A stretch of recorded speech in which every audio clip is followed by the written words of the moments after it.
Hi guys, this week we're giving away two prizes.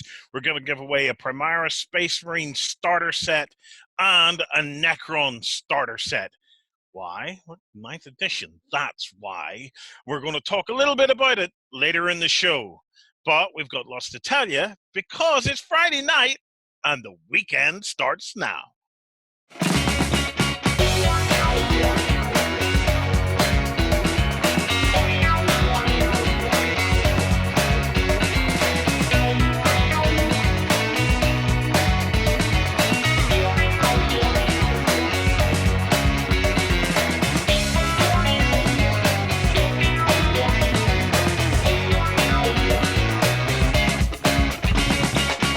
Hi guys, and welcome to the Weekender. Right, to be in with a chance of winning one of those two sets, all you have to do is come onto YouTube, post a comment below, make sure and hit like, make sure you are subscribed, and share the video if you can. Some guys have been helping us out recently by sharing the video across some of the Facebook groups or whatever that might have, there might be a segment in this that you think that they would enjoy. That's an amazing help. If we can't rely on YouTube, let's get Zuckerberg's lot to help us spread the news. So if you're a member of a group or whatever, and there's something in this that you think others might enjoy, please take a moment to share the video into your Facebook. Right. The other way to win is to come over to OnTableTop.com, create yourself a completely free account, and post a comment on this video. And with that little lot, we will then pick two winners next week, and one will get the Start Collecting Necrons, and the other shall get the Start Collecting Space Marines. Yay! And remember, all this sharing and stuff like that is to try and get us to the 95,000 subscriber mark, where we're going to be giving away one of the Katakan Colonels. Dylan! So we're still plodding away at that. As soon as we can start to get that ramped up and all of that moving, we have another couple of those to give away as well. So yeah, we're going to come up with some other ideas on some cool giveaways. Right, gentlemen, it's weekend. That means it's time for the most important part of the show.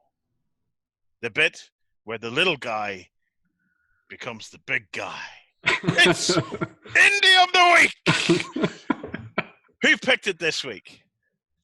Lloyd. Lloyd actually picked it this week. Yeah, I have no idea what this is all about. So, Lloydie, you picked Indie of the Week, man! Yeah, but I'm relying on Ben and Jerry to pick up the slack. That is it. Okay. Well, I know what the company is. So. I did pick Indie of the Week. AB Figures. Is it Figures? AB Figures this week. AB Figures, yeah. Because I'm cracking open some of my 20mm stuff. I'll talk about it in the show tomorrow on Sunday. Yeah. Well, not tomorrow, but the day after tomorrow on Sunday. Yeah. But I was asking in the forums who's doing what, and AB Figures constantly comes up. So let's go and have a look at that site, because it's really cool for all the 20mm stuff and 18mm stuff. So that's 1/72nd scale. Yeah. And 20mm. Yeah. Okay. Right. Check these bad boys out. So we've got Napoleonics at 18mm. Look at that. Look at the range. Holy smokes. We got World War II at 20mm, so 1/72nd. We got American Civil War. Interesting stuff. Come to that in a minute. Yeah. We got Ancients at 18. We got World War I at 20. So who wants to start where? Do you want to jump into anything in particular? Anything catching? Well, let's start with the 18mm Napoleonics. Right. Okay, so I would quite like to see. Now, when you jump in, you're pretty much presented with old school. This is old school web design here. Here's a word. Click it. To be fair, though, if I'm going to Napoleonic site, I want to be able to see what the word is. That's fine. Yeah. Because if I presented you with 25 different flags from those nations, you won't have a clue. No. Yeah. Put a little flag with the word, or a little dude. There's one there called French Guards. I'm hoping that's like the old guard. So which one is it? So, no, down and across. Left, go left. Yeah. Oh, here we go. There you go. Let's start playing Crystal Maze. It is. Right. Hey! All right. Okay. So we've got another choice. Why does this? This is starting to feel like a fighting fantasy to me. It's like it's a choose your own adventure. Right. Let's go into infantry. Right. Good place to start. Will there be another choice? Oh, we got. There we go. go. We've actually got miniatures now. Yeah. Oh wow. Yeah, check these bad boys out. 18 mil. There isn't much point in clicking into them. I don't think the pictures get much bigger than this. Yeah. But look at that. Aren't they just classic? They are very cool. Yeah. They're definitely old guard, aren't they, Yeah. Jerry? They certainly are. Fusilier of the Guard, yeah. But if you look at this, like Oh, Napoleon. There we go. the Where? site. Where? Oh, no, sorry, it's not. No, it's not just an officer. His hat was the wrong way around. I didn't see. If you look at this, when you first visit the site, you don't necessarily get straight away just how much there is going to be in the ranges when you start exploring them. Yeah. I mean, that was just the infantry Yeah. of Go into one the of the cavalry. factions here. No. Go to the cavalry. I want to see his old guard cavalry. Oh. Would this have been Marshal Ney's kind of group? It would have been one of them, because if you go down, you'll see that there's a couple of different cavalry units. There's dragoons in there as well. Mhm. So, Ah. It's very sweet stuff. no lancers. Do we have lancers? Oh, we do. Oh, there's Marmadukes. Nice. But I'm very distracted. I'm Okay. interested in the artillery as well. I mean, you could spend all day just looking through this one section of the site. But look, It's maybe enormous, isn't it? there'll be a bigger picture. Maybe there won't. Oh. Well, welcome to the Indies. This is how Indie of the Week rocks. That's the true scale of how it actually looks on the tape. So yeah, Probably not far off. just look at it. Yeah, that is absolutely someone with a passion for with the Brits. Do they actually have like Sharps rifles or anything like that? Yeah, we'll go to British Waterloo down there. Yeah, There you go. 1815. And if you go into infantry, Let's have a peek. Or at least if they have the Rangers, that would be cool. But so Nobody wants the 60th. oh, what? Oh. again, they're beautiful, beautiful miniatures, aren't There they? you go. There's a There we infantry go. officer. Yeah, there was a light officer at the top. That was pretty good. Oh, Yeah, there you look go. at that fancy jacket. Oh, oh, look at those buttons, Ben. Oh, it suit you, sir. Yeah. Oh. You could certainly sharp him up, and then there's some guys to lift their kilts further on down. I'm doing Nice. I'm doing the shooting stars, rubbing the knees. rubbing the legs down. Oh. Now, if you go into their cavalry, this should be light brigade kind of stuff, is it? Or am I?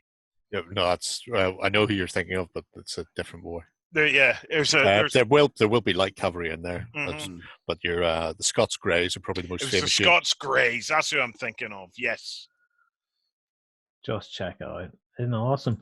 I'm kind of interested. Well, specifically, I'm going to be looking at World War II side of this. Yeah. We'll come to that in a bit. But what catches my attention is the likes of the American Civil War. For some reason, at 15 mil, I was looking at that going, oh, this could be sexy. American Civil War. 15 Spray grey, blue. spray blue, and you're done.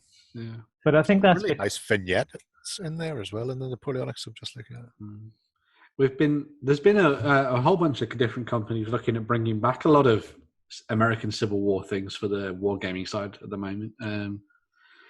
There's a few different companies doing things in, but those are a bit bigger. They're in 42 mil, so they're massive. But I think ACW at 15 mil would be fantastic. I think that's the best way of. I think I know where Lloyd's going with this. Oh, you've probably seen my link. Yeah, I saw your link there. Yeah. When I was a kid, right, we had an Amiga, and one of my favorite games was North v South, which is American Civil War.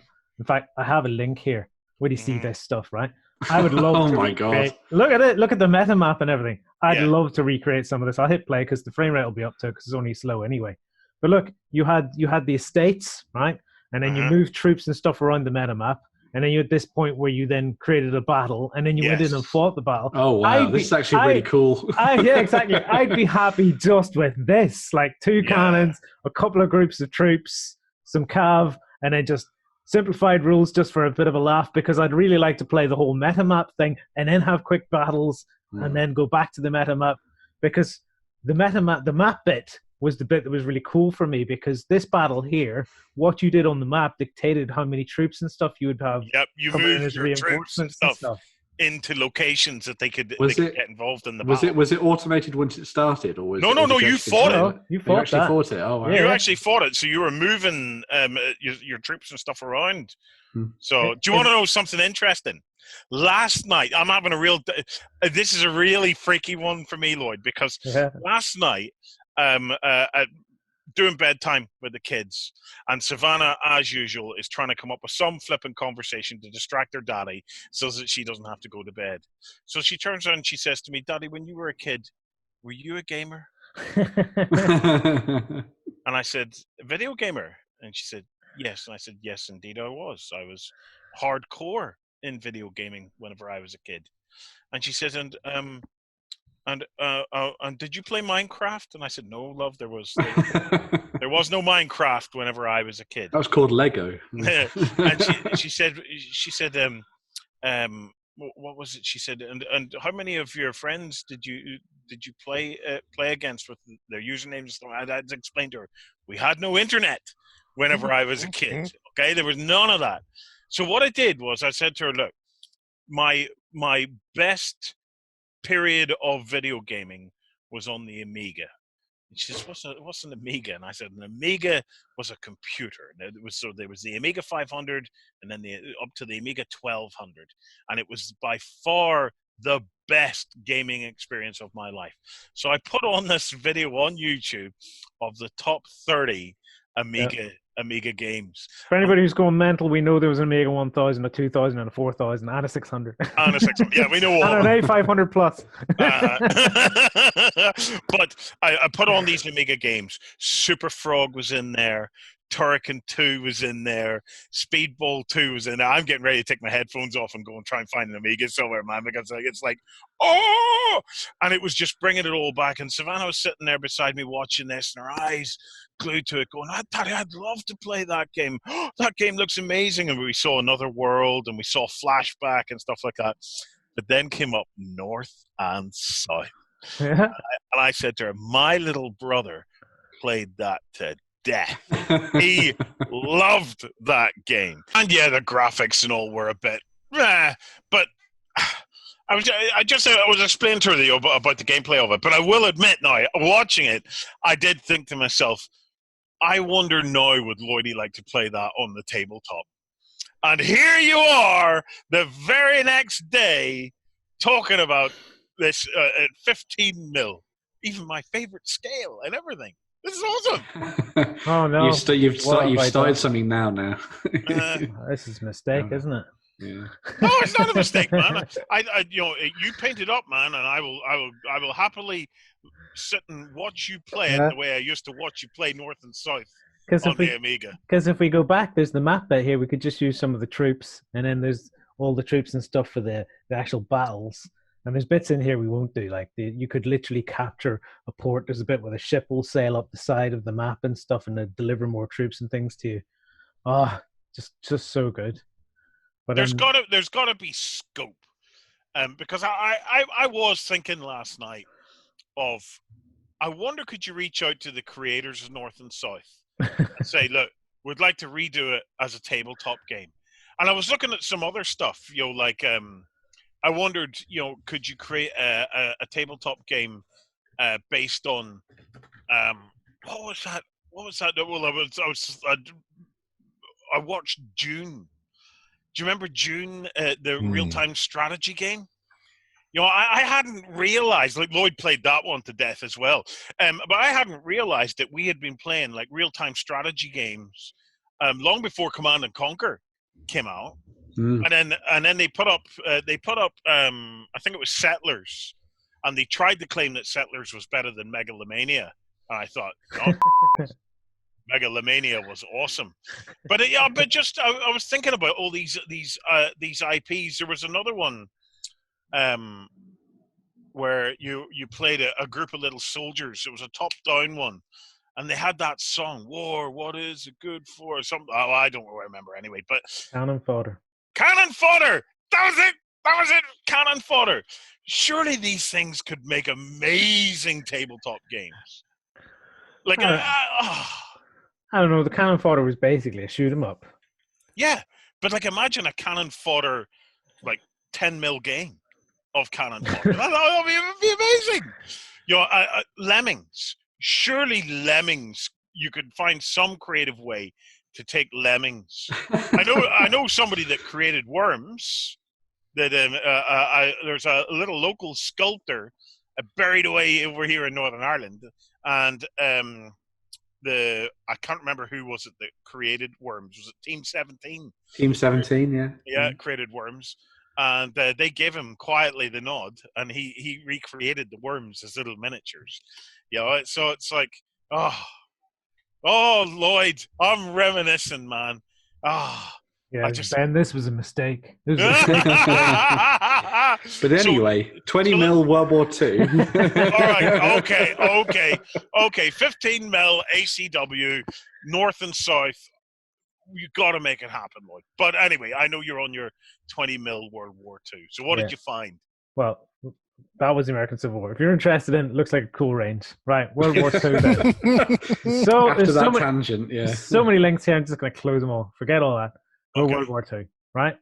So I got myself some late war German armor. I've got a Puma here, isn't it? Yep. No, Panther. Oh, a Panther. I got Panther. And Sorry, I got some just other keep stuff. throwing out cat names. But I have no troops. I bought that stuff. Oh, I'll talk a bit more about on the XLVS show. But I bought that stuff like a year ago for my birthday, and I haven't really dived into it. So I thought, ooh, here's a chance to dive in, but I have no troops. Mm-hmm. So troops-wise, I'm thinking, ooh, AB figures could be the way to go. But I haven't really decided on what faction to go, because I've got like some US stuff, I've got some Brit stuff, I've got some German stuff. Go Germans. Good Germans. Just go Germans, man. You know you want to. Let's see if we can get any of these. It's where all the cool kids hang out. Mm-hmm. If only the images were bigger.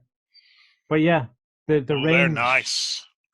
The range of stuff here he has is just flipping amazing. All at 20 mil. And the great thing about the 20 mil thing is you can just mix it in with all the other Airfix kits and things that you've got. Yeah. So that's why I'm highlighting them. I think their range of World War II is just flipping epic. Oh, it is. If anybody's ever seen any of the work Piers has done for Kildare Paintworks, he uses AB pretty much exclusively with his 20 mil stuff. Yeah. So beautiful. They're absolutely beautiful. Those World War II, and 20 mil is such a good scale for World War II. You know, it's you're right in that kind of you've brought it down just enough from 28 mil that some of your tanks and stuff actually make sense. Yeah, and that 1/72nd scale 20 mil crossover opens you up to the world is your oyster on World War II kits. Like, you can find anything you want at 1/72nd scale. You're right through from aircraft to anything. Yeah, Gustav, the siege artillery mounted on a train. You like trains? You'd enjoy that. It's like that scale thing you're talking about, Warren. Because like there's my 20 mil tank Panther. Yes. And here's a Sherman in 15. Yep. It really does allow you to get that more. Oh well, the tank isn't filling up a whole quarter of the table without having to go all the way down to 15. That's what's attracted me to it anyway. 15 mil's great too, but I just wanted something where I was looking at and go, I could look at the minis and think they have individual personality as well as the actual armor. And as Jerry says, if you're into your posing, which we all are, Leopold's kits, everything, Mao's, I'm sure you could find anything you want at a 1/72nd scale. Check out this stuff that Piers has been uploading. Yeah. I mean, just look at that. Yeah. Look at that. It is lovely, isn't it? Yeah. He has a bit of talent, that fella. These troops and stuff have all come from AB figures. Yeah, the AB. Because they do like replacement gun crews and stuff. Tank crews and gun crews and stuff like that as well. Well, you'll even find for some 20 mil or 172nd kits, they won't come with crews. They'll just have the actual vehicles, and you have to source your own. So, well, I have some plastic soldier stuff, which we'll talk about tomorrow or on Sunday. It comes with crews and stuff, but if, like you say, you don't, this is the perfect place. In fact, if we go back over, there's a whole section on that. Like, let's go for Germans again. You can just go see. There you go, tank crews and artillery crews. Yeah. So they're dealing with all the other kind of kits that are out there and building additional bits and pieces to help you out and stuff. Yeah, you just plot them on it. Yeah. It's look at that one there, the winter relaxing crew.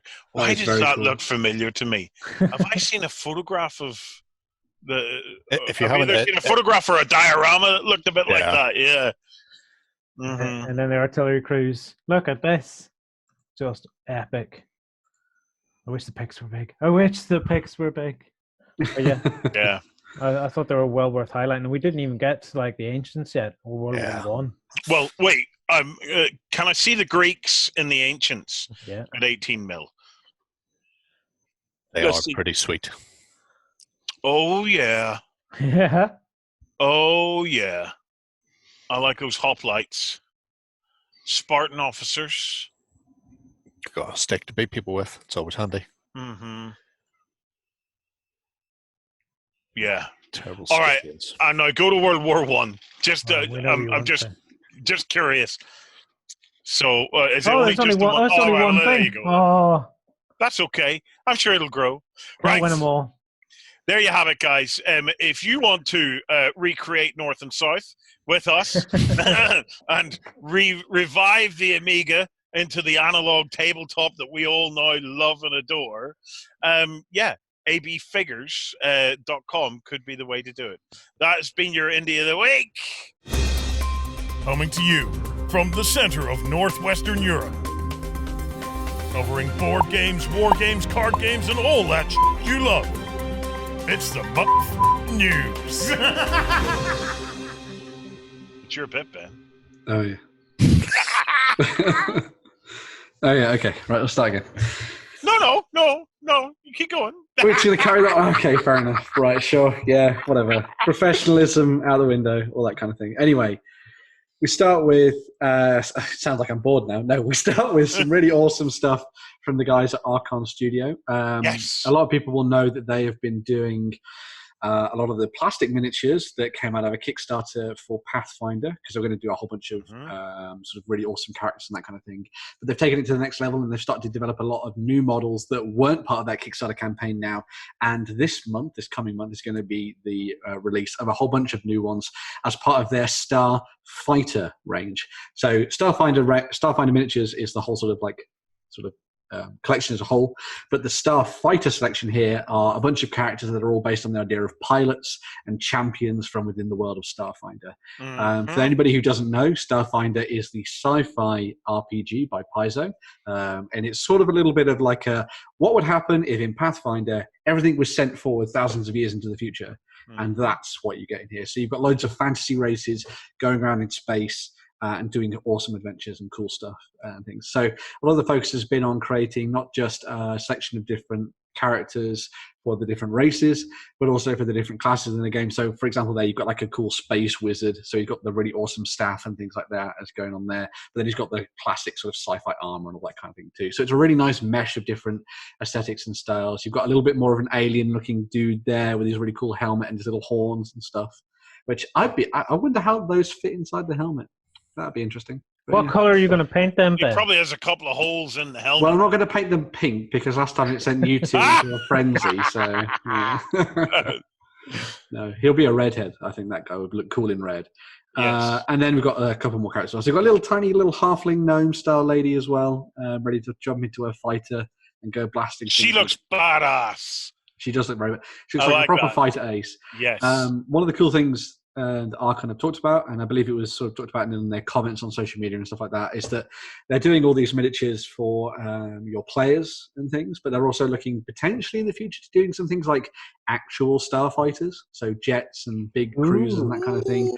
So because one of the big these are the dudes that did the Aliens dropship. Yes. And holy smokes, that was a heck of a kit.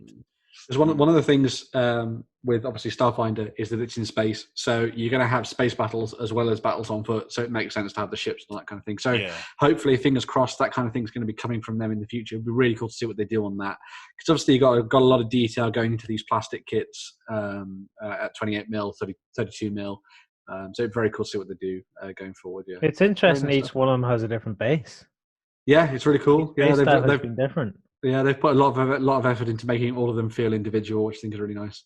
And the range, as I say, is actually quite extensive as it stands. They've got loads of them. To go check out. A lot of them based on the core races, but then some of the slightly more esoteric ones as well. So some really cool things there. Beautiful sculpts. Beautiful. On the topic of beautiful sculpts, Raging Heroes have just put up their stuff for about their June Patreon announcement. They have. And holy smokes, I have my little resin jobby running in the background at the moment. I'm printing rats. Nice.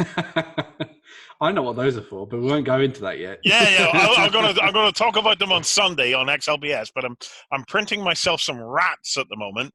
But when this comes out, I think I'll just turn it straight to be printing this from the Raging. So the guys at Raging Heroes, their first month was all about pirates. Then the second month was all about spidery drow and that kind of thing. June is going to be the time of the Thieves of the Shadow Sand Guild, and not Shadow Sand Guild, as I thought it was, but Shadow Sand Guild. So they have done a bunch of different characters that could be useful in all of your various fantasy games, however you want to play them. You could use them as role-playing characters, part of a gang, all that kind of thing.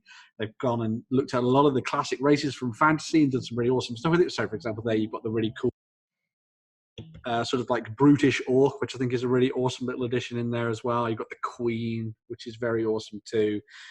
And all of these can be collected from their Patreon. So you basically sign up and pay for every month, and you'll get a big, huge wad of 3D STL files to print off at home. And they include such things as that massive gin. Yeah. I looked at this earlier, and it's only just occurred to me. I was looking at it going in the middle. What is that? And then I just realized, each one of these models we're looking at is on one of the carpets. Yeah. It's one of the things that Raging Heroes have been looking at with their Patreon is that they don't just do these kind of like small scale models. They're actually doing a lot of larger scale stuff as well. So for the pirate side of things, they had a big like pirate ship and that kind of thing as well, which is really cool. We all love the crab. Crab, of course. They've ran with the idea that things that wouldn't be economically viable to create, this is the perfect place for it. Exactly. Because you don't have to worry about producing multiple of those and then shipping them, and then somebody getting them and having to batter their head off the wall for a while until it makes sense. They just look at that Slick Sly, the Goblin. He is very cool. Oh, these are just beautiful miniatures.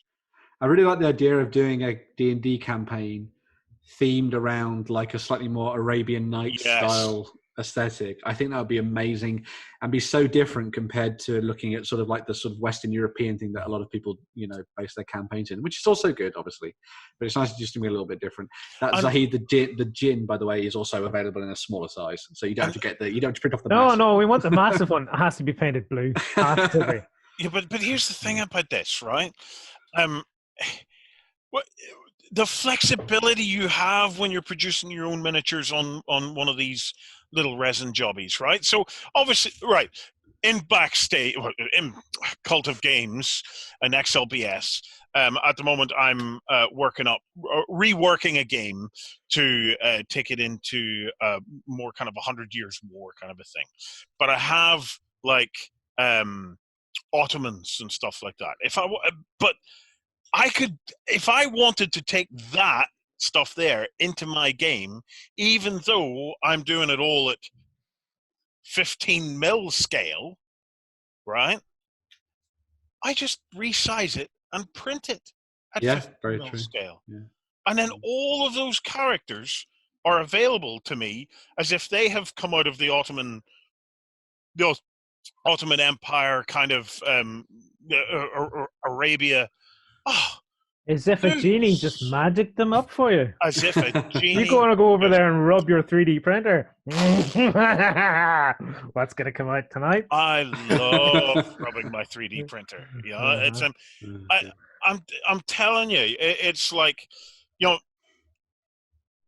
while there are scare stories and stuff out there of people talking about the problems and stuff that they've had with 3D printing, and that 3D printing is a hobby in of itself, let me try and dispel a couple of myths here while I'm at it, right? While there is a bit involved with 3D printing in terms of understanding how the process works, it is probably the single most valuable tool that any tabletop gamer could have. You know, this morning I needed rats. I'll talk about it on Sunday, why I needed rats.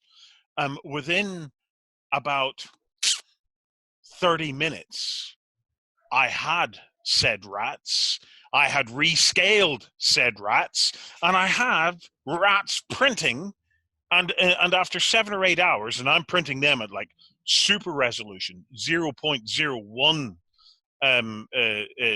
millimeters in resolution, so the highest res that I can get out of that little device. And that little device wasn't that expensive, 200 and something odd pounds.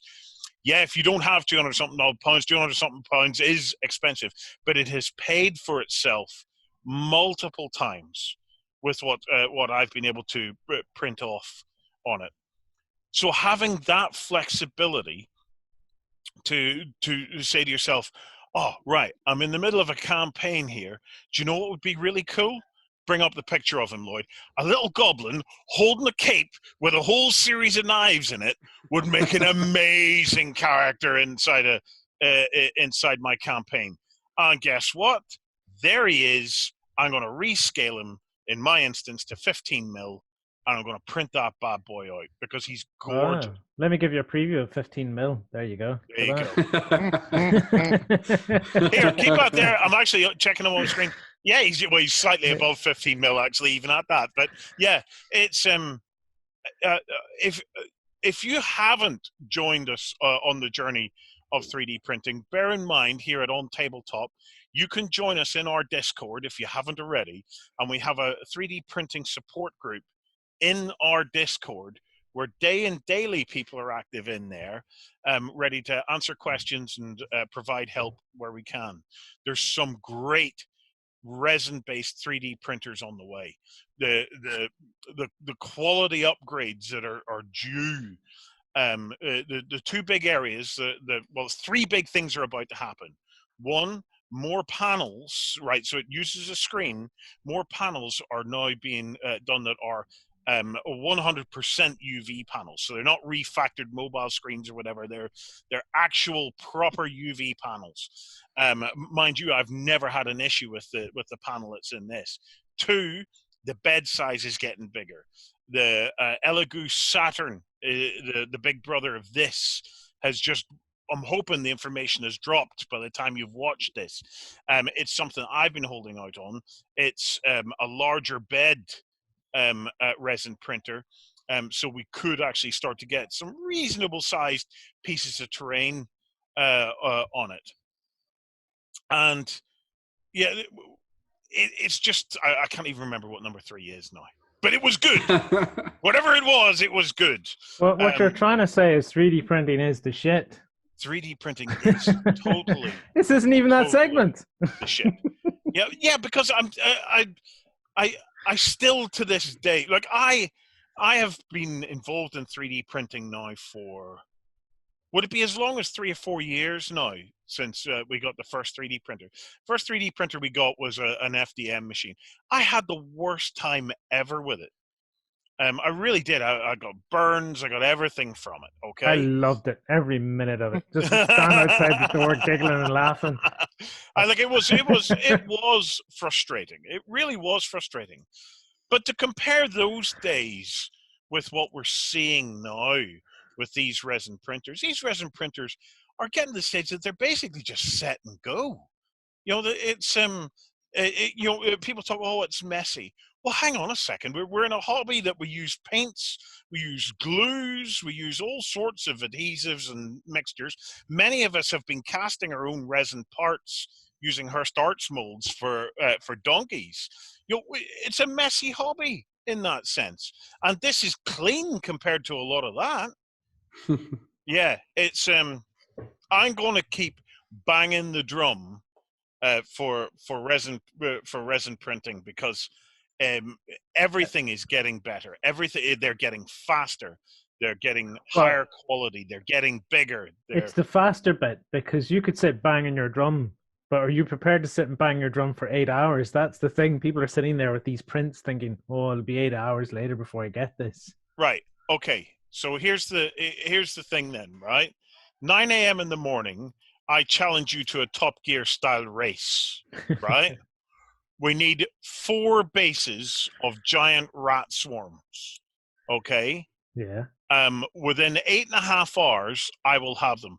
How long do you think it would take you if you didn't go the 3D printing route? Well, I'd have to go order them from eBay. All right. So, and how long?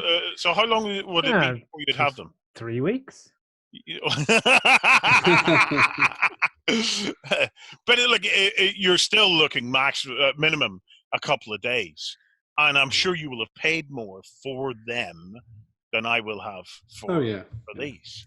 Yeah. These are pence in resin, just pennies to produce these, and I was able to get them to exactly the scale I wanted and exactly the base size I wanted, because I was able to recreate the Joan of Arc base size, because I used my trusty tool. What are these called, Jerry? Calipers. I don't even need you to lift them up. It's my favorite tool. It's my digital calipers. So I used my digital calipers to measure up the base, and I even recreated it. And it's a game changer. It's a game changer. It's not just me telling you that. Anybody that finally bites the bullet and gradually gets into it, yes, you'll have failed prints. We all have failed prints. It's part and parcel of it. Don't sweat yourself over that. But I'm telling you, an 8-hour turnaround from idea to finished thing in my hand, ready to use. Yeah, that's just awesome. That's like Game Master coming up with an idea on a Friday and it being ready to rock and roll during game night on a Saturday night. Very good. Yeah. Think about it. How many times? Right. So if we've been GMing on a piece of like a D&D or some kind of RPG, and you think to yourself, "Oh, wouldn't it have been great if I had X character?" This way, Daisy, I put X character in. You don't use miniatures for role playing. Worst thing you can do ever. No, well, we'll agree to disagree, Square Baser. Well, he's got you there because you're waiting 8 hours. Jerry just goes with his pencil. There we go. Ready? So this Raging Hero stuff is beautiful, and I want to find out more about it. So I'm going to reach out to those guys and see if we can get to try some of this stuff and find out more about what. It's all available from June. So next week. All you've got to do is go over and sub as a Patreon, and you'll be able to get access to that and a whole bunch of other bits and pieces as well. And they have their own community. Obviously, we've got the Discord, but they have like Facebook groups and everything where they help people specifically with how to print these models and that kind of thing as well. So lots of good stuff out there for them. Next up, I believe we've got some camels. We do. So next up is a little bit of Eureka Miniatures. Those people, a lot of people will know them from the historical wargaming scene, and also fantasy, a little bit of sci-fi as well, here and there. But they have been working on some new Australians, and their sort of main focus right now was going to be on some Australian Home Guard. Yes. But they were also like, hold on a second. We can throw more Australians your way. Let's look back into World War I and show off the Imperial Camel Corps, which is what these guys are. So who would have thought that these people actually exist? So this was something that was set up during World War I. There were 4 battalions of Camel Corps. There was a British one, a New Zealand one, and then 2 Australian Camel Corps. And they fought across the Middle East during World War I. And were actually a very, very good cavalry option for the soldiers at the time, apparently. I was doing a little bit of research onto them. The whole big thing about them, obviously, was that they were suited to the desert location, so they could run better on the sand. Everybody's seen Indiana Jones, where it's like, don't get horses, get camels. Yes. That's the main thing, yeah. Camels, Indy! Camels! Exactly. But also, because they didn't give a shit about guns and explosions, they were perfectly fine. The camels or the camels? The camels. Yeah, because they didn't give a crap about the explosions and the bullets and all that kind of thing that were flying around. They're very relaxed creatures. Yeah. You could leave one man with 16 camels while everyone else went off to do the fighting, whereas previously you'd have to have you'd have like a normal team of 4. One of those 4 would have to look after the horses while everyone else went off to go and fight. So the amount of firepower you could leverage into fights once everyone dismounted and got stuck into combat was much, much more. So they were very, very handy for the period. A full-on camel charge. That's what I want to see. I can't tell you whether or not they had a full-on camel charge, but I do know that they were involved in one particular fight where like 246 of them died, and it was not very good. What, the 246 camels or men? Camels and men, I believe. Camels and men. So it was very much a sort of, maybe we've got to the point where the guns are a little bit more powerful than the camels and that kind of thing. Yes. So, they did manage to last throughout the entire of World War One, and were only disbanded in 1919. So they were still a major part of the British forces and the that's Commonwealth in Egypt and stuff. It only takes one man to make those camels toe the line. Exactly. Yes. Yeah. Perfect. I don't know about this. I don't know if I believe this, because I was watching this show with like an Australian dude who runs like a sanctuary for kangaroos and stuff, and he had 4 camels, right? And one of the camels was really mischievous and kept trying to destroy his hat, kept biting his hat off his head and running around with it and getting up to all sorts. Could you imagine trying to do that and 16 camels are trying to bite you? These are trained camels, Lloyd. These are trained fighting camels. Probably trained to bite people. Because like, if I was going in with a gun and the camel's like, exactly, that sounds more like a dog. Scary. Are you sure that's not a Doberman? Doberman with a hump. Yes, well, World War One camels, amazing. It's a perfect opportunity to look at things and be like, reality is sometimes stranger than fiction. Very much. Or more awesome. Yeah, or more awesome, indeed. Right, next up, we've got some medieval Spanish coming out of Fireforge Games. Yeah, so Fireforge Games do fantasy stuff, and they also do a whole bunch of historical bits and pieces as well. One of their latest endeavors is to look towards creating a new bunch of resin troopers to use in your feudal/medieval period armies set on the continent. So if you want to try and play out the period of El Cid and that kind of thing on the tabletop, then these guys are very much focused towards that. They're going to be working on some light infantry, which can be armed with javelins and spears, as you can see there. Although they've also put forward the idea of arming them with crossbows too, and bows at the same time. And then they've also got some heavy infantry coming as well. So there's some really nice stuff coming for those people that want to build up a core of Spanish warriors to use during the medieval period, which I think is very, very cool indeed. Games like Saga. For games like Saga, for example. Funnily enough. Jerry, are these guys pre-Crusades? I know that the Muslim expansion, the Saracen expansion happened, and at one point they'd almost controlled the whole of Spain. Oh no, they they controlled the whole of Spain and into the bottom of France practically. Right. That's pre-Crusade, isn't it? The Moors invaded in the 700s. You didn't see your first. Whenever I say pre-Crusades, the Reconquista was a crusade. So, yes. Yeah. But it wasn't titled as such by the Pope. The first one we have is 1099, 1096. So about 30 years after Hastings is the first official crusade into the Holy Land. But is the El Cid period in and around that, or El Cid's later? Essentially, that war, the conquest of Spain and the reconquest by the Catholics, went from about 700-ish to about 1400-ish. It was a 700-year war, or series of wars and campaigns. So they'll be probably in the middle somewhere based on the helmet and gear they've got on there. But one of the other good things about these, I thought as well, is that Fireforge do their own fantasy range, and there's nothing to say that you couldn't just use these in a fantasy game as well, because there's nothing on them that's marking specific heraldry or countries' insignia or anything like that. So you could easily drop them in to be used as part of a fantasy arm, which is pretty cool. Are these definitely going to be resin then? They're not going to be a plastic set? So they're going to be resin with plastic spears, I believe. Yeah, they do the plastic spears already. Yeah. So they'll be reusing them. It's interesting. I know last time they went to Kickstarter, they went with the view of producing stuff in resin, but if they got enough backers, they were going to go and have them tooled in plastic instead. So I don't know if that's going to be a straight release or if they're going to go to Kickstarter with that.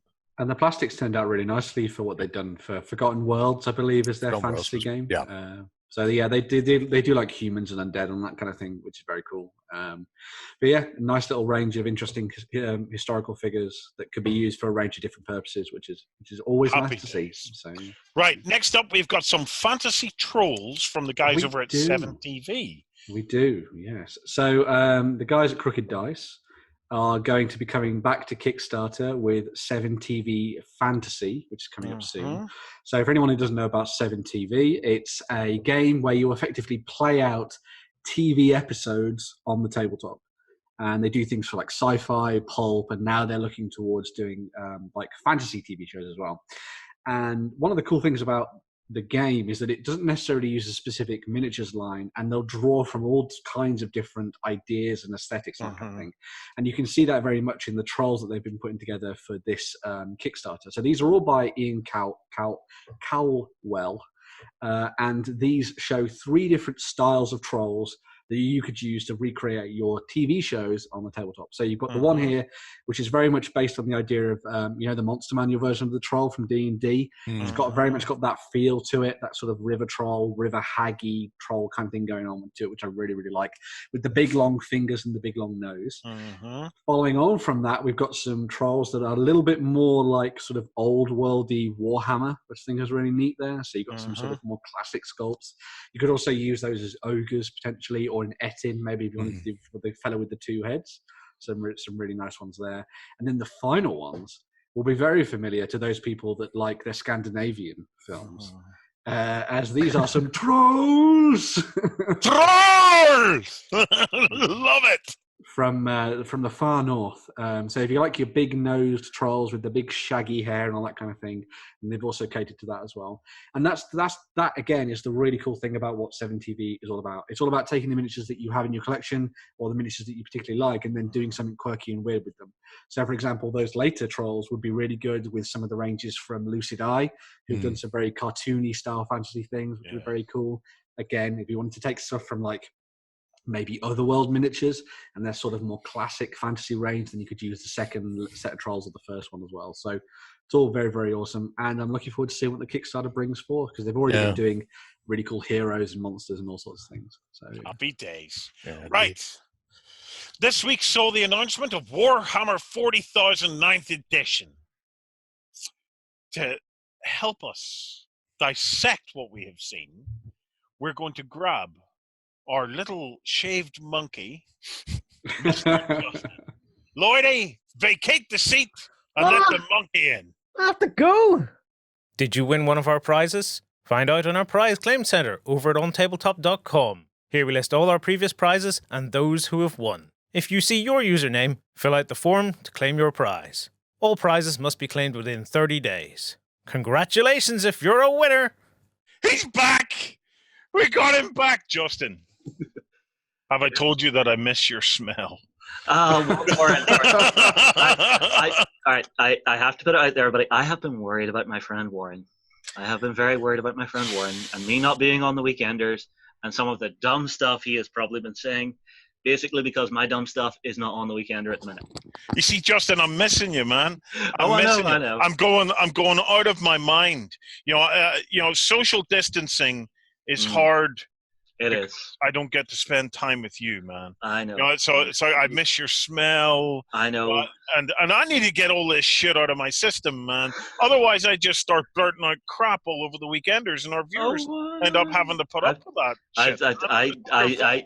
It's all my fault. Of course, it's all my fault. But it's also the fault of everybody who's out there putting in orders for new toys.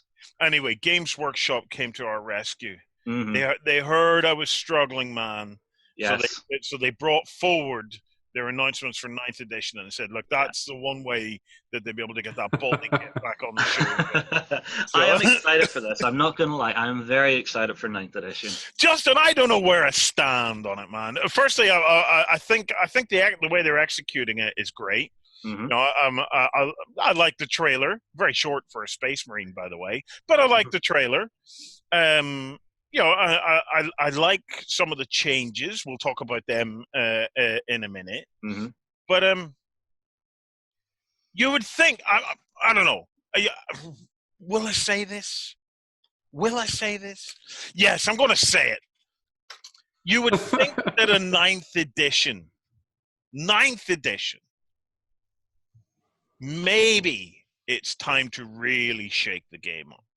Maybe it's time to Age of Sigmar that. They already did that, though. They already did that, though, with 8th, whenever they completely rebuilt the game engine. Right. This is back to their old cycle, where they're going to be refining the game. You can... Whoa, slow down here, slow down. So 8th was a significant change of the game engine? Yes, they stripped out all the weird random stuff, all like the wound to hit tables, stuff like that. You know, they stripped it down so that it was essentially what, 2 A4 pages for the core rule set. Yeah, pretty much. That's how. I agree with. Maybe this is all about my expectations, but of a complete revamp of the game, I'm thinking. Jerry, D100s, man. You know, golf course as far as the eye can see. D100s, square bases. Some, I don't know if I go that far, but D100s, to give you some proper range in your rolls. Definitely, some change to the activation, because the activation has always been its Achilles heel for 40K. It is big Titanic slaps back and forth. It's soul destroying, man. It's soul destroying. I would love to see a major change, and I don't think any 40K player would complain about a change to the way activation would work. People liked the way that had been sort of brought into the way combat worked in Age of Sigmar. Mm-hmm. Obviously, the rest of it still works very similar, where it's you move all your stuff, etc., etc. But then the combats were done in that alternating style, because it allows you to make that kind of minute-to-minute decision of what do I do next? Yeah. And I really think that would definitely work for 8th. I know a lot of people have done not 8th, 9th. Sorry. 9th, yeah. I know a lot of people, or 8.5. Who knows? But yeah, a lot of people have already been saying that they play 40K that way anyway. So it would be interesting to see what people would do with this going forward. But it's just a case of look, they're claiming it's the best version of 40K they've ever done. Okay, that's in the trailers. It's got to be true. So after 30 years of publishing it, I would like to think it would be the best one they've ever done. Because if it was shitter than any of the rest, you probably wouldn't want to put it out.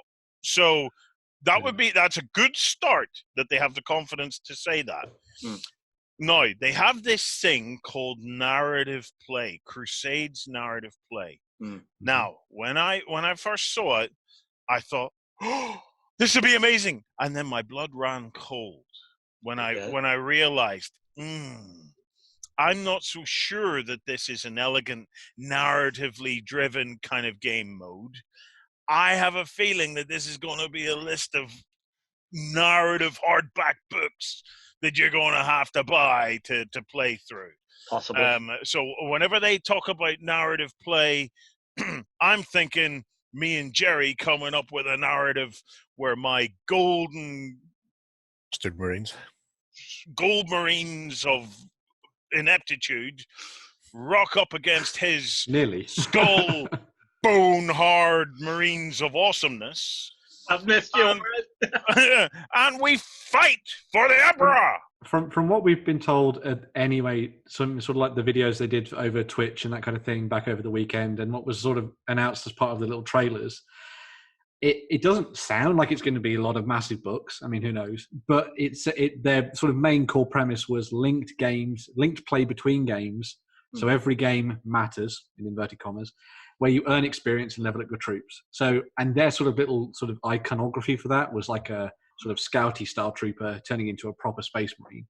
And it'll be very interesting to see whether or not that is something that is definitively carried through in this idea, and whether or not they've taken some things from like their skirmish games like Kill Team and that kind of thing and worked that into the way that they want to play large scale battles. I'd love that to be the case. I'd love the idea of them being like, right, you can make this little tiny fort as effectively like a squad of Marines or something, or maybe 2 squads in a HQ, and then over your years playing with that little group of men, you're going to be able to upgrade them and buy new models to, you know, make the new versions of them and stuff like that going forward. Make sure that everything matters in terms of your games. That would be amazing. That'd be great for like clubs and stuff. As long as you can recruit more in, so that the older models you have don't become defunct and just sit on a shelf. Yeah. I'm sure that would kind of suck. I'm sure they're going to do that. I'd be less worried about that than I'd be worried about campaign creep. So your narrative gang that has been winning and upgrading, like Billy-O, can now ruffle stomp whatever your opponent brings against you because they're just better. Primaris are great. My Primaris who have won 5 games in a row, they're amazing. And I don't care what you bring because I'm just going to kick you. I guess they'll do it so that it'll be done within a group of people, a bit like you would play like games of more time.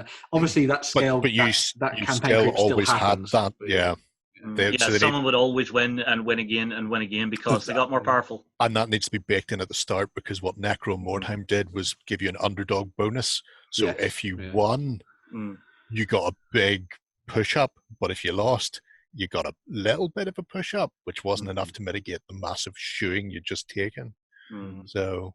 It'll be very fascinating to see how they do it. They need some kind of rubber banding in there. They need it, and they need it in at the start. It needs to happen either before the game is played or during the game, and not as a bonus for having an unfun game forced upon you, which is how they've done it in the past. Have I disconnected in some way though from the way gamers think at the moment? Because I don't understand where this drive that narrative is the bit between games. No, because whenever I talk about narrative, but whenever I talk about narrative, at least in my mind, and always has been, it's about the setup of the game and the narrative that plays out during the game. That's a narrative game to me. I think that's definitely how the narrative play element works in Age of Sigmar. Like their big strong focus with the narrative play side of things is that you get 2 sides that you build those armies. They may not be equal, but the whole point is that you're telling that historical battle on the tabletop. So they definitely did that in Age of Sigmar. Whether or not that's carried through into 8th and into 9th, I don't know. But it's definitely something they've done there. But I can kind of see why they're doing it this way, because from the look of the novels, from what I've been reading up on it, it looks as if they're going to be looking a lot more deeply into the Indomitus Crusade. So it is going to be planet to planet fighting. So that story between the games is probably where it's going to build your narrative between games. So who has taken this segmentum of space? Who has taken this system? Have you captured shipyards or things like that? Possibly. As long as, like what Warren was saying, whatever decisions you make between games have an effect on the game itself. I think that's going to be important. So having things where objectives and scenarios are tweaked based on the way that the armies have developed and built up through this kind of Crusades narrative play. I think that would be cool.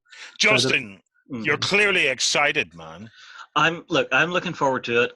One thing I'm hoping for. I bet you I can deliver it, because based on what you've just said, I'm going to cook up as much smegmentum as I can, and you can have it all, man. you can fight for it, and I will deliver it to you. No, the one thing I hope to fix is close combat. Right. Well, let's talk about some of the changes. First, command points. The fix to command points was give everybody more. What difference is going to make, Justin? Right. So currently, command points, you use it for triggering off cinematic abilities within the game. So calling in an orbital strike, making a captain into a chapter master.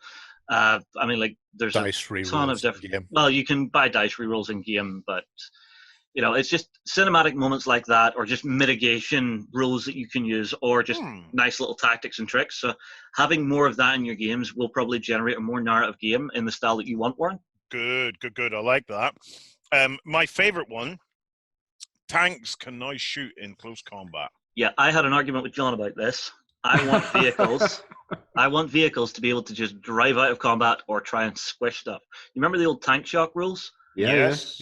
I would love to see that come back, because how many times have you seen it where your vehicle just gets stuck in combat and you're just mired in there? Being able to shoot in combat, great. Can you shoot out of the combat that you're in? I hope so.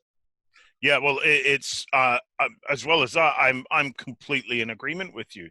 If a bunch of people surrounded my Baneblade, I would drive the over them. Yeah. I'd just drive over them, man. That would be it. It's like nice and simple. Yeah, or you would just start backing up away from them. Never. They don't have a reverse gear. Yeah, but this is not the Alto Belinda we're talking about. This is the Baneblade, man. There's only like 16 forward gears in a Baneblade. If you want to go backwards, you have to loop your way around. There we go. Jerry. Nice. See? You see? Yeah. But no, I'm good. Tanks. Yeah, I like the idea of vehicles taking a bigger part in it because they've kind of fell by the wayside a little bit, in my opinion. More bonuses for using and playing around terrain. Mm-hmm. So where do we think that's heading? I know where that's heading. That's Age of Sigmar. Every bit of terrain will have special rules for it in the special scenario. Mm-hmm. So expect to see an awful lot more plastic terrain kits out there that people are going to want to I'm quite happy with that. I like terrain that I can interact with. They've specifically said there's going to be a lot more stuff to do with terrain actually having an influence on your defense a lot more and that kind of thing. Mm-hmm. Using it to stealth around and things as well is really cool. Stealth now has there ever?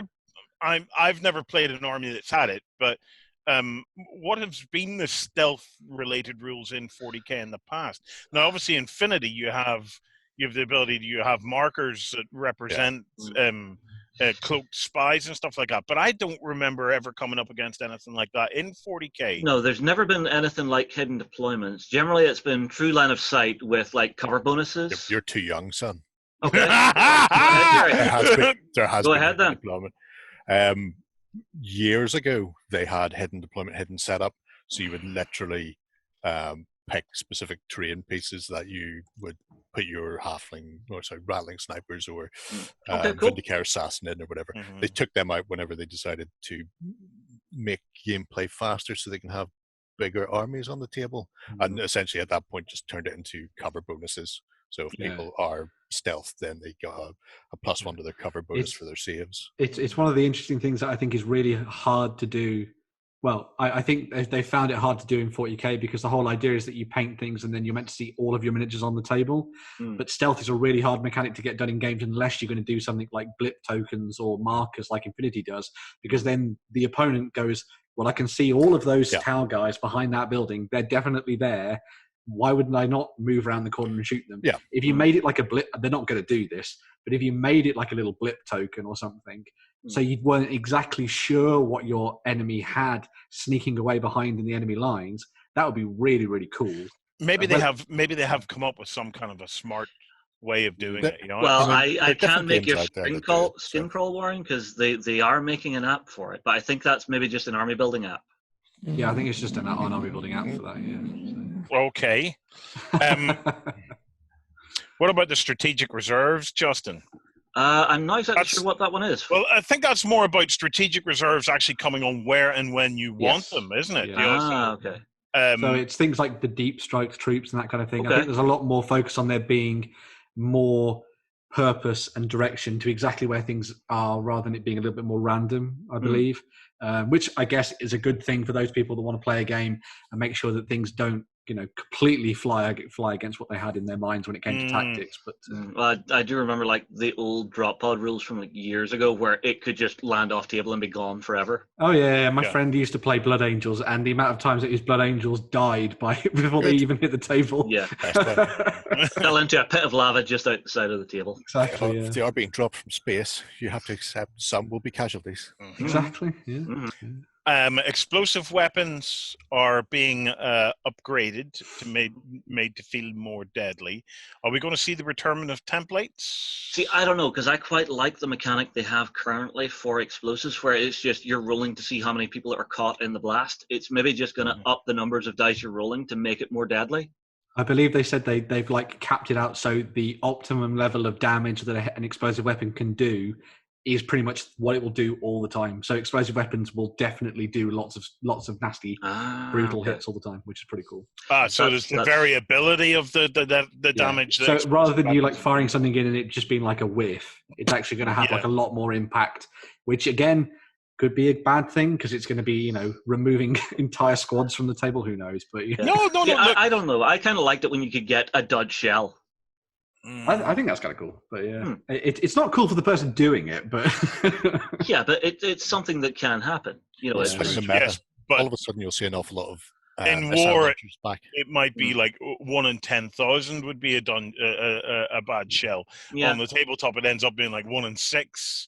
It's fair point. So, aircraft. Now this I'm interested to see because I've always been quite a fan of the flyers in 40K. I know at that scale it doesn't make an awful lot of sense, but they're gorgeous models. It's lovely to see them on the tabletop.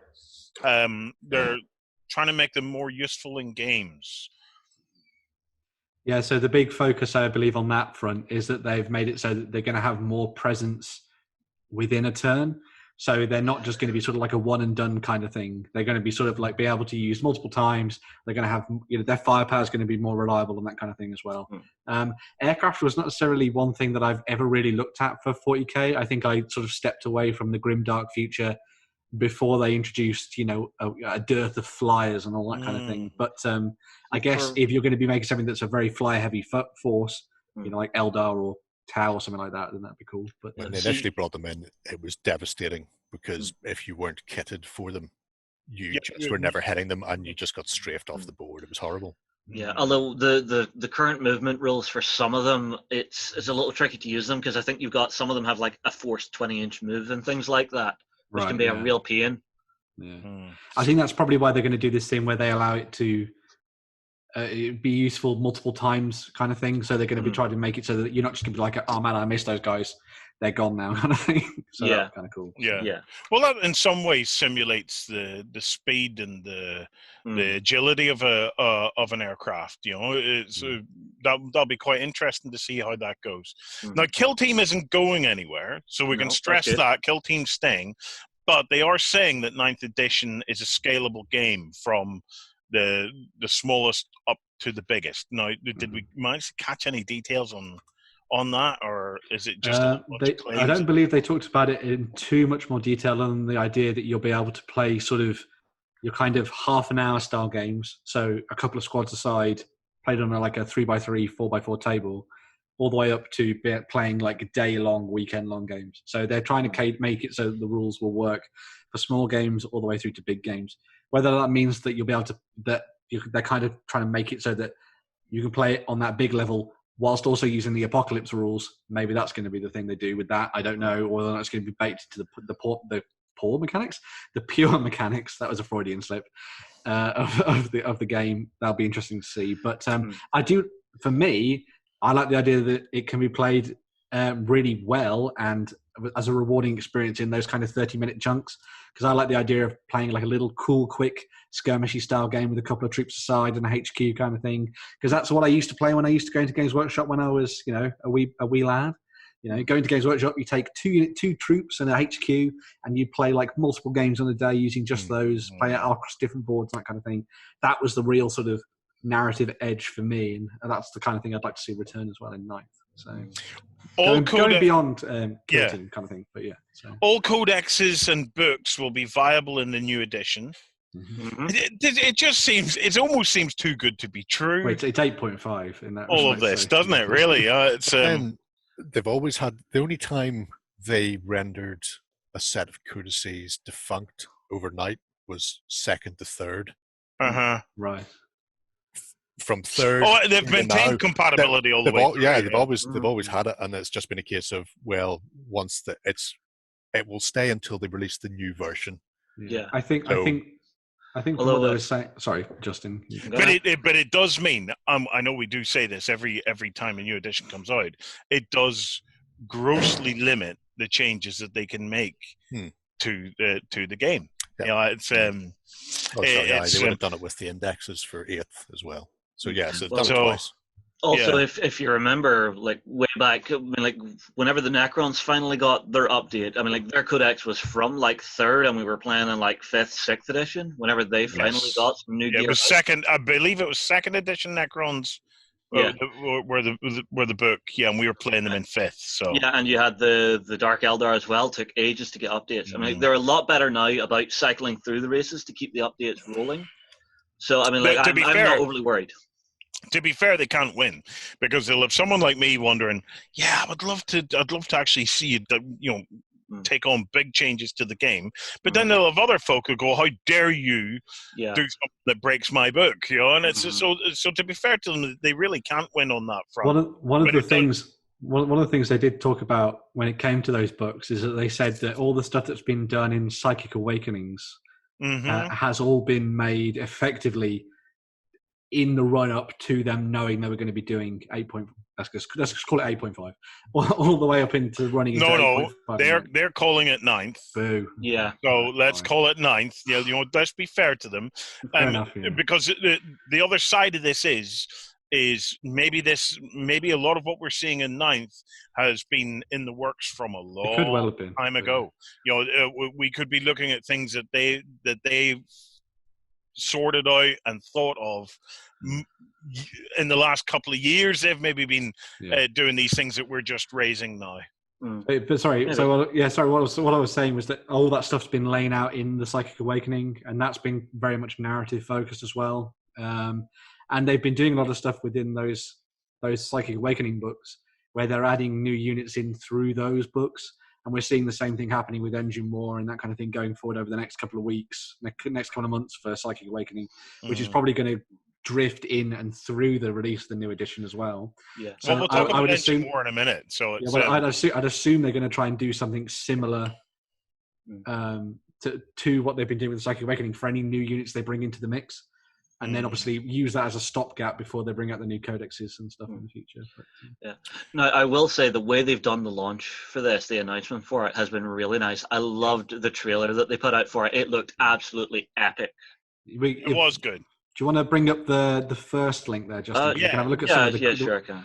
Because we've got like a list of videos and stuff that we mentioned over the weekend and things. Yeah, I think I've got it here. There's been a chunk of content has went out for this. I've been... like you, Justin, I'm super impressed. Yeah, I was drooling over this. Yes, it was great. But did you notice how short the Space Marine was? You can probably play that in the background, Justin, and just turn the volume off. Play it there, I'll give it a go. Mm-hmm. Unless we get a big advert. Let's try that. You guys able to see that okay? Yep. Oh, yeah. I can see that, yeah. What do you see? There it is. Yeah, I mean, like the graphic work they've done on this is simply gorgeous, and I do like the fact they've also got a female guardsman in here as well. Because I mean, like, how many times have I said the guardsmen need an update to their sculpts? I would hope that'll come in this edition. Here's hoping we do get more Cadians. Yeah. So Kitty was gone. Surely there can't be any more Cadians left. The planet fell before the guard. The battle nun with a gun. Now, this is the bit where it's at the end of this, the Space Marine and the Battle Nun stand side by side.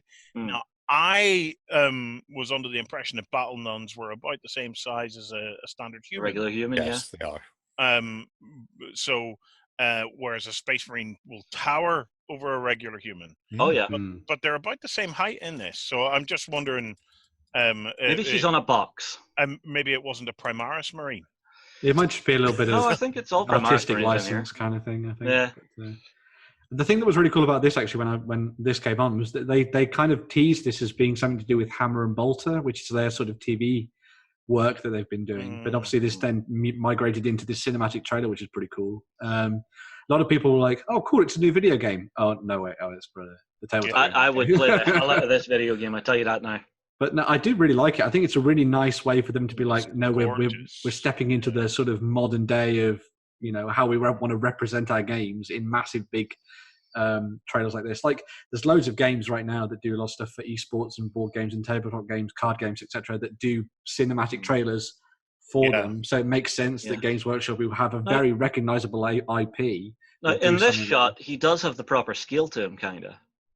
No, he's still a bit small, I think. Well, I don't know. The trailer is excellent, and it absolutely makes me want to play and build a Sisters of Battle army. I just look at it, I go, oh. Now, on the topic of the models, okay, so the new starter box we're hearing is going to be Necrons versus Space Marines. Yeah, so if you I have a picture of that here somewhere. Yeah, in the first link there should be like a little teaser photo, and then there's more focused images in the second link as well. Yeah. So after we get past all of our videos, let me share my screen again. If I do this right, there we go. It's been a while, folks. Give me a minute. I'm catching up again. Yeah. So I love this model. That's like a Catan shard, which looks really, really cool. But if you scroll, so these are some of the ones that we basically just screen grab from their website and that kind of thing. So they're not the highest resolution. But if you scroll down just a little bit further, keep going. And I love the redesign on the Necron warriors.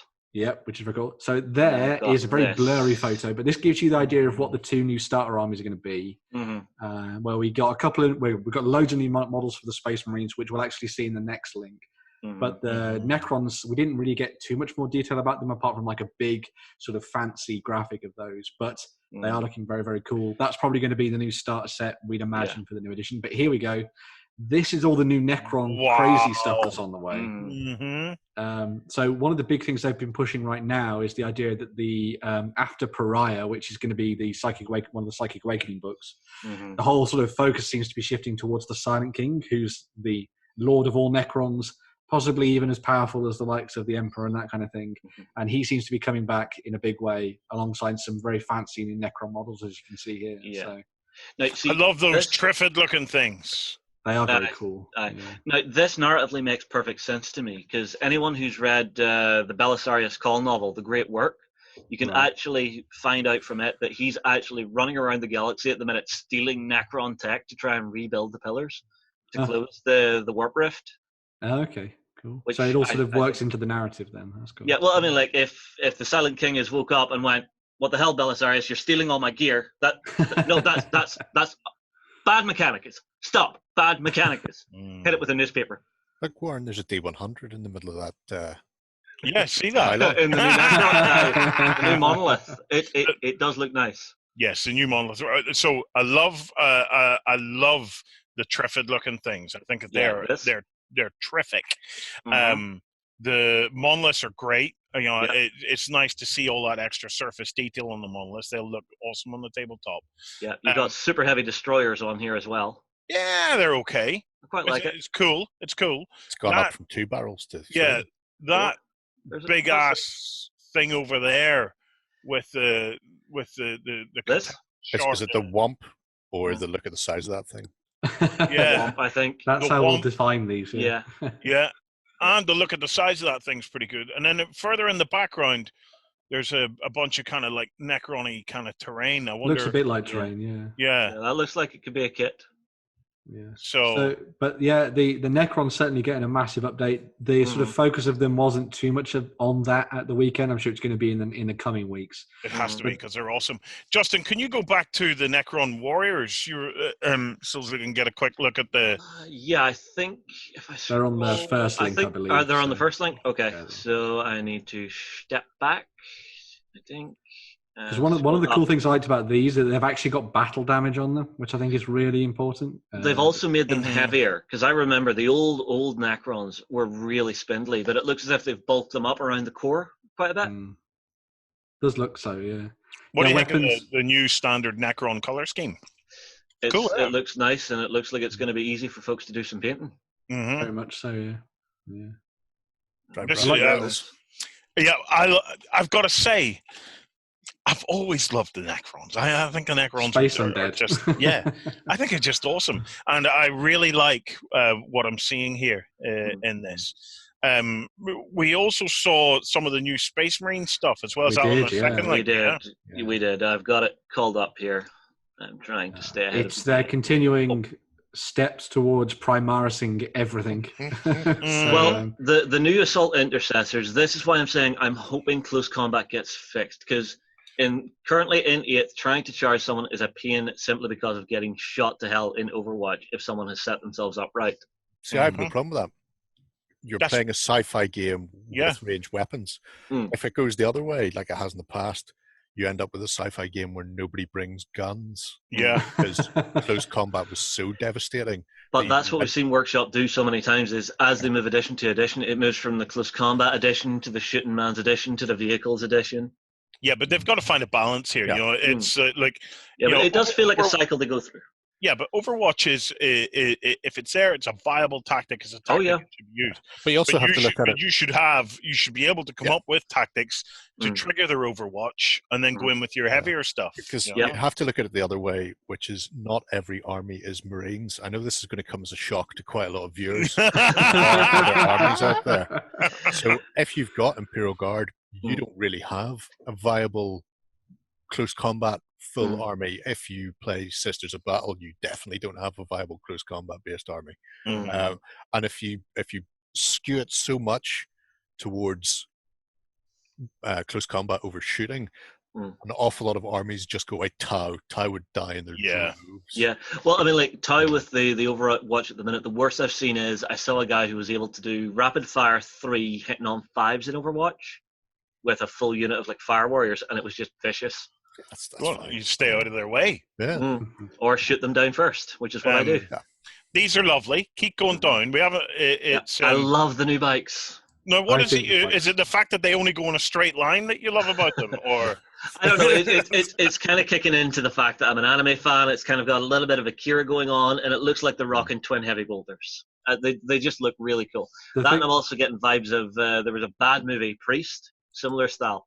Oh, right. The thing that I really liked about these is that I've always loved Space Marine bikes because of a description that a Games Workshop employee said to me about them. Because I was like, I don't really like Space Marine bikes. They look really derpy. And he was like, you do realize they're effectively massive battering rams with guns attached to them. And I was like, what do you mean? And he was like, Space Marines just drive these into the enemy. They don't care if they run them over and then, get bits in their vehicles. That is what they do. They drive forward, find their guns, and I was like, "Whoa, that is so cool!" I could never afford bikes, so No. Yeah, and it was bikes that gave us one of the best "screw you" moments in all of Warhammer history. Right. So there was a tournament where a fellow with a biker army was playing against a Necron player. The Necron player started everything in reserve, and he deployed up on his Well, the biker army just zoomed right up and just parked all the way across, so he couldn't deploy. Yeah. Cheese. That's what's called cheese. Pure cheese. The real question is, with the new terrain rules, at what point will we be able to buy sleeping policemen? Because those primarily are not crossing a speed bump. There's no ground clearance there whatsoever. And I will pay 50 points per sleeping policeman. They'll just smash through it, mate. I believe the last... there's got to be a Primaris Lieutenant. There's always a Primaris that has Lieutenant. legal. Yeah. Now, the interesting thing is he's armed with some Volkite weaponry there, which is normally, up until now, has only been Mechanicus, I believe. Scroll down then. Do we see what else there is? This is my favourite new model. Yeah. I love everything about it except the head. Right. Yeah, I love that. I think that's really cool. I don't know. I do not like that. I will be trading out for like maybe a Mark III helmet stuck on there. I think he'll probably come with other head options, John. Oh, he does. I've already seen pictures. But I suppose I'm going to ask, what do you think of the new logo? Well, the fact that I'm okay with it.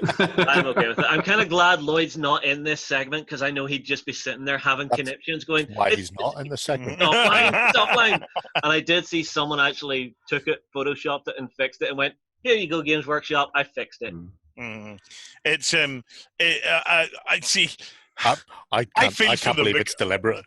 It just looks like that one slipped through and it's like they're damn now. It's just like, no, it's out there. We've shown everybody that's the logo. We can't fix it now. We've got to keep it now. Just have to look like we can't typeset. That's all we have to do. Well, guys, 40K 9th edition is on the way. Exciting times all around. It's always cool. It is always cool when we get a new edition of 40K. It drives the player base. We start seeing people coming out of their nooks and crannies. Whether in the middle of a global pandemic that'll still be the case, we don't know. But it's cool to see it. And remember, you can always grab this stuff over at store.ontabletop.com.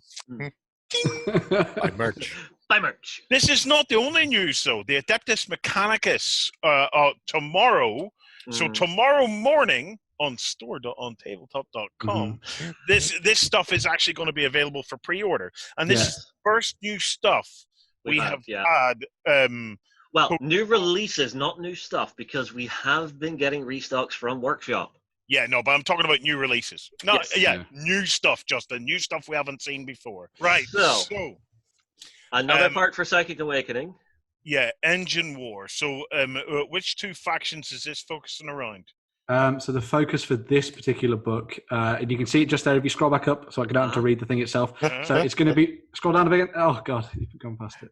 We've missed it, Justin. It's been too goddamn long. Okay, so in the little description underneath, I've put what it's in here. So you've got the Adeptus Mechanicus being the focus of this one, obviously, but it's also going to cover the Imperial Knights, Chaos Demons, which then focus specifically on the forces of Slanesh. So that's what you've got to look forward to when it comes to the unit profiles and that kind of thing in this book.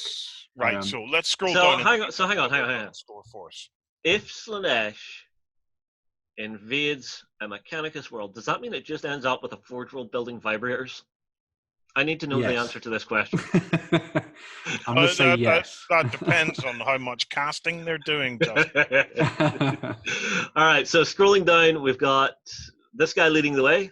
Yep, so that is a Tech Priest Manipulus. Is he picking his mechanical nose? He does look like he's picking his He does look like he's doing that. But this guy was available originally in a different set. I believe it was for Kill Team. But he's now going to be re-released with Engine War, so that you can pick him up and use him in all your forces. Okay. Cool. I do like the paint job on the little clear glass thing on the top. That is very cool. Very nice touch. Yeah. And there's also other people we're talking about. You know, it's not just thin, weedy people that get put into the Adeptus Mechanicus. It's all the big folk as well. So it's all good. Nice. It comes in all shapes and sizes. Even if you're thin going in, you float around so much you don't burn anything. These I don't like. So why? I do not like mechanical cavalry. Why? Cool. I do not like the look of that. It's amazing. There's something about it that just jumps at me and goes, no. They're the best looking robot dogs I've seen. In fact, in my ears, all I can hear is. I'll just be my microphone again. So these are the Cerberus Raiders and Sulphur Hounds is the set that this one is. So they're sort of been done as either sort of like dual pistol wielding riders for the Adeptus Mechanicus or folks with sort of big long rifles as well. So they can fill two different ranges. Similar to what they did with the base infantry box then. Yes, yeah. And the thing with the, I believe it's one of them, I think it must be the Silver Hounds, they have like fire breathing like masks on the front of their mounts. So they like breathe out like flame and stuff, so which is very cool. Yeah, that's flamers right there. Nice. Yeah. Then we have Fly, my pretties! Fly! Oh wow! I wasn't expecting that. Like, I have a major problem with these. They have fabric wings. Yeah. I hope that fabric is flame retardant because it looks like they're rocking flamers. I'm sure it will be. I'm sure it will be, Justin. I think that's the future. That was something that was very easily solved by the time they've done this. So these that's interesting. So these are the Taraxi sterilizers, and the sterilizers is spelt in the typical Warhammer 40K fashion with badly, yeah. And also the Sky Stalkers. So you've obviously got the Flamer variants and then the sort of more rifle variants. It's spelled in a copyrightable and IP kind of way. They learned their lesson from Spot the Space Marine. Yeah, I wasn't expecting that. The thing that I really like about this, and also what's coming up next, is that I've come to love the sort of mad Da Vinci in the grimdark sort of style of design for a lot of these things. Yeah. And the same goes for the Archaeopter there, which you can see, which is their new sort of flyer that they've got in the mix. Yeah, as soon as this came out, people were making Assassin's Creed jokes all over the place. They were, yes. Has this not been released yet? Yeah. No, it was previewed. Long time it was previewed a really, really long time ago at a 40K event, and then it's not come out since then. Oh! Well, welcome to the world, Archaeopter. It's good to see you finally, because I still think it's kind of cool. Right, and then they get a new Stark. Oh, yes, I like this. So that comes with the sort of the Tech Priest at the front. You've got the squad that can be built in either a group of 10 or 2 sets of 5, and then you've got the vehicle at the back as well, which can also be made in a different variant. I think it's a dual kit. So Yep. it is a dual kit. So they, of course, Games Workshop suggested that you should buy 2 of these so you can build all the options. So, well, why not? So. Hey, look. It's probably one of the more cost-effective ways to get a good bulk of your army in place. The start collecting stuff very much is. And as we were saying before, we do have all of this over on the Warhammer 40,000 section of store.ontabletop.com. Yes. Don't forget the .com at the end, otherwise it won't work. So yeah, you can go and check those out and stuff. I believe we've been getting a lot of the back orders and everything back in.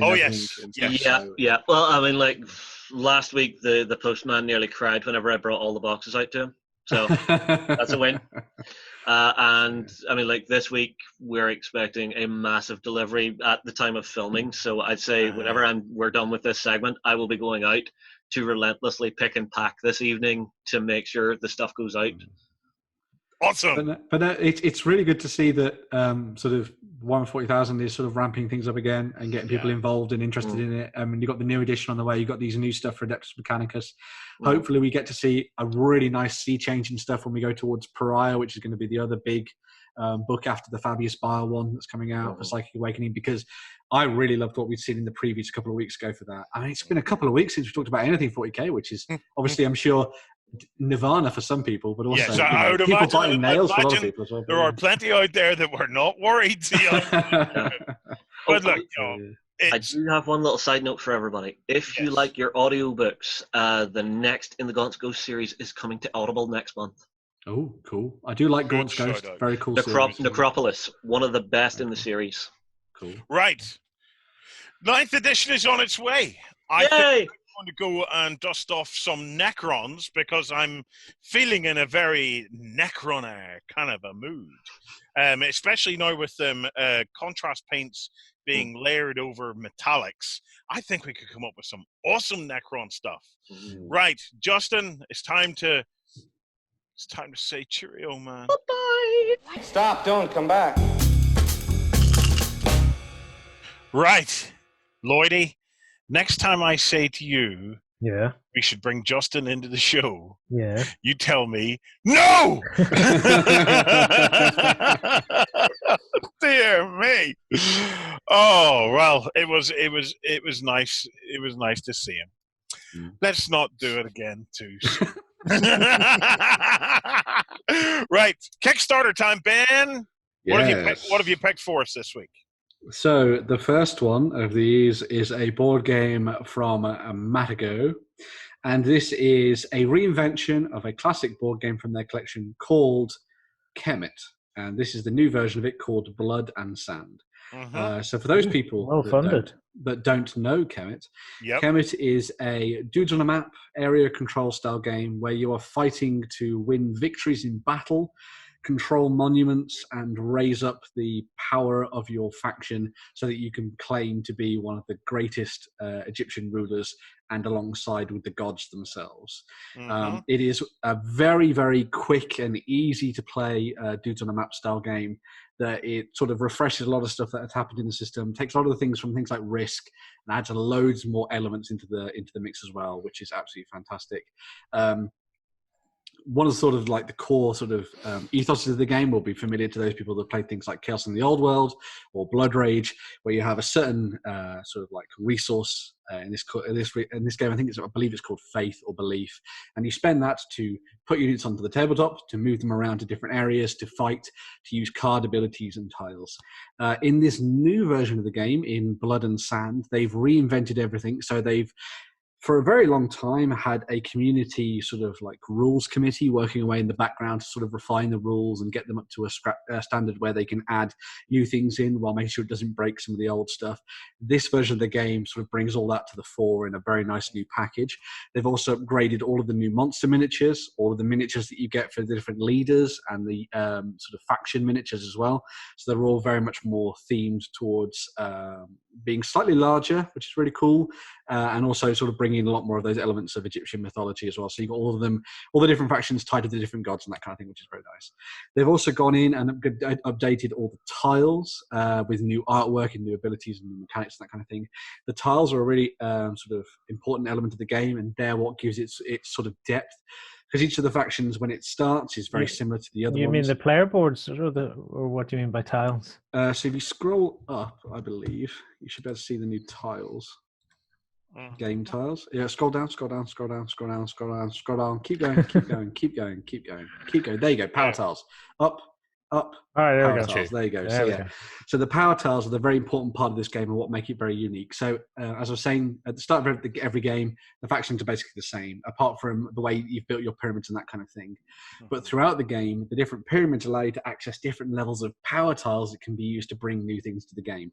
So it could be things that increase your attacking ability, your defending ability, allow you to use massive monsters like huge snakes or scorpions, that kind of thing. And that's what tailors you towards the victory conditions that you want to get to at the end of the game, which is very cool. So as I say, they've gone through, taken a lot of the ideas that they had with the original game and some of the expansions like Tau Ceti, and they've taken that and built a new version of the game from the ground up for you to enjoy. If you actually have the old version of the game and you don't want to buy an entirely new version of it, you can just buy what's called the upgrade pack. So you can just buy all the sort of like refined components for the game instead and throw those into the mix alongside what you already have. So it doesn't replace things like the sort of standard miniatures, the different armies, but it does do things like replace the tiles and all that kind of thing, because anything that would have rules on it has been replaced as part of that upgrade pack. They've also been doing some really awesome stuff in the background where they're looking to increase the quality of the game as well. So they've gone in and done some refining here and there to try and make it so the map is very nice and all that kind of thing too. So it's a very, very good game. Well worth playing. I've played it maybe 3 or 4 times now. Each time I've played it with a very different sort of like route towards victory, and it's really quick and fun to play. And there's a really nice sort of like tug of war mechanic in the game too. So because the game's victory condition is one person getting to this victory point limit, let's say 9 for the sake of argument, once that person is near to that, suddenly everything changes and everyone's geared towards stopping that person, but making sure that in stopping that person, you don't give the victory to someone else at the table as well. So it's a really cool sort of back and forth mechanic in the game. So it's not like total domination of the map then? No, it's all about getting victory points, and victory points are secured by either controlling areas of the map or, like, for example, those obelisks that you see there in the video. There's like those black obelisks. If you control those, you gain victory points that are temporary, not they don't stay with you forever. So holding those is a really key element. But obviously then winning battles, as I was saying, and all that kind of thing as well. So it's a very, very cool game with lots of depth to it. There's a reason it's a classic. There's a reason this Kickstarter has been ridiculously well funded. Is because everyone loves a little bit of Kemet. Everyone loves some fighting on the tabletop, and this one is probably one of the cream of the crop when it comes to that kind of thing. So have it, guys. Check it out. So Kemet, Blood and Sand, 18 days left from Matagot or Matago.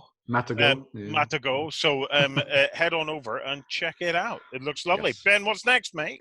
So next up is a game by Post Curious, and this one will sort of appeal, I guess, to all you cogs out there who like solving puzzles. So this is called The Emerald Flame. And this is a game where you are commissioned, either by yourself or with a group of friends, by the Koshi Historical Society to try and work out, try to embark on a quest to piece together the recipe of a transformative elixir by deciphering messages, interpreting alchemical diagrams, and manipulating mysterious artifacts. Oh, I'm in love. So this is a proper storytelling, narrative, puzzle-solving mystery game with loads of amazingly vibrant, coloured pieces of artwork, maps. There's even full-on like sort of artifacts that click and whir and do all sorts of really weird things, which is really awesome. So you'll be diving into this. It'll take about 6 to 9 hours to complete, they said, and it's a proper big, fun, cooperative adventure game challenge. That's one of the sort of like dials that you change, and it sort of shows the constellations. It's not Nature Sketcher. Well, what's that called? Not Nature Sketcher. It's a spirograph. A spirograph. It does look like a spirograph. Yeah. So this is by a woman who has worked on a previous project as well, which did exceptionally well. And this is her next sort of lavish storytelling adventure for you to dive into. If anyone's played things like Sherlock Holmes Consulting Detective, where you sit down and you open up letters and read through newspapers and try and solve puzzles and try and guess the mystery and that kind of thing. Anyone who's played escape rooms and that kind of stuff as well, this is a really fun little project to dive into and play around with. Again, well funded already, got about 28 days left on the project from the time you're seeing this, and it looks like another big labor of love from Post Curious, and something that could be a very cool experience to dive into with maybe your family or a group of friends. So yeah, cool. I've got to get this. This is one that my family, well, Andrea would be. I could totally see myself and Andrea sitting playing this into the evening. Love this one. Absolutely love it. So that is the Emerald Flame by Post Curious. 28 days left. Yeah. You have another one for us, don't you? I do, and this one's a little bit fun because we've looked at 2 serious, hardcore board games and narrative experiences. But haven't you ever thought that maybe, just maybe, you'd like to have dice that are massive and shaped like gelatinous cubes? Massive dice. Well, yes! the guys at Severed Books are doing exactly that. So this is a Kickstarter for basically what it says on the tin.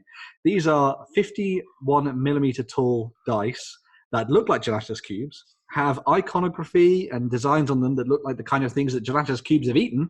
And they actually also function as real dice because the skulls on the sides of it are the pips on the dice faces as well. So who would have thunk it? These are dice that are also D&D monsters. The proper 2-inch dice. Love it. They are absolutely massive. It's interesting because I actually went on the hunt for gelatinous cubes last week. I was looking for gelatinous cubes. It's surprising. There's a few options out there, but not as many as I thought. So I'm still in the market to try and find a cool gelatinous cube without going to the hassle of making one myself. There you go. That's a handful of cubes. There you go. So love that. A big handful of dice. Yeah. One of the cool things they've talked about is that they're not only going to be doing, as you can see there, obviously the prototypes of maybe doing them with rounded edges, which is very cool. But they're also going to do some uninked versions of them, so you can ink them yourself to decide the color that you want them, which is very awesome. And they've also been looking towards adding a few little bits here and there. So they've come up with things like PDF adventures and things that you can use the dice in, which I think is really nice. And a nice little sort of add. Because to be honest, you didn't really need anything other than the fact that it's gelatinous cube dice. But they've got in and done some really extra cool stuff. Do you know the only thing it's missing from those dice? Or it may be missing from those dice. They should actually have something trapped inside, bones, like a skeleton inside it or something. Yeah, bones inside it. Yeah, would be an amazing addition to that. Love it. Yeah, just a little fun one there. So Severed Books, massive gelatinous cube dice. 29 days left. Go and check it out. Right, that wraps us up, guys. Remember, we've competitions on the go, and on Sunday morning we have the XLBS. If you've never seen XLBS, you're mad. You don't know what you're missing. Yeah, exactly. I've got my nipples out and everything on the show before. So come across and join our cult. Thank you, Ben. Thank you, Jerry. Thank you, Lloyd. Thank you, Justin. See you later, guys. Go ahead and check out our other content on screen now. And while you're at it, why not hit subscribe and remember to ding our dong. Go on, you know you want to click it. Go on.